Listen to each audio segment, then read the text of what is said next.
নতুন কিছু না, কিন্তু এখন যে ছুরি দিয়ে আঘাত করা বা কারোর নাকের মধ্যে এত বড় একটা ইট মারা, এটা তো আসলে ভালো না।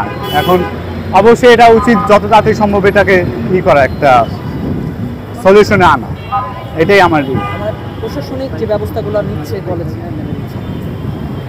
আসলে এখন আমি জানি না যে প্রশাসনিক এখন কি ব্যবস্থা নিচ্ছে। আপনারা কি চান? আমরা চাই যে যাদের নাকি এই যে এভাবে আহত করছে তাদের একটা জাস্টিস চাই, যে এরকম এটা তো কোনো মানে হয় না। আপনাদের কতজন আহত হয়েছে? আমাদের প্রায় 4-5 জনের মতো আহত আছে, এই যে পপুলারে ভর্তি আছে। জি জি জি জি 2 জন গুরুতর আহত আছে। আজকের যে ঘটনাটি ঘটেছে, এই ঘটনাটির সূত্রপাতটা কিভাবে হয়েছিল?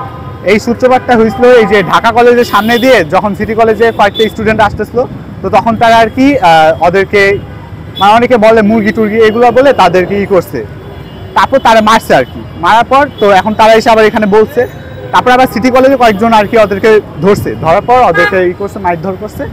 তারপর গিয়ে আবার ঢাকা কলেজ পরে আসছে, এসে এখন অনেকের মনোগ্রাম এই যে কি বলে আমাদের আইডি কার্ড নিয়ে গেছে, এগুলো ছিঁড়ে সব নিয়ে গেছে।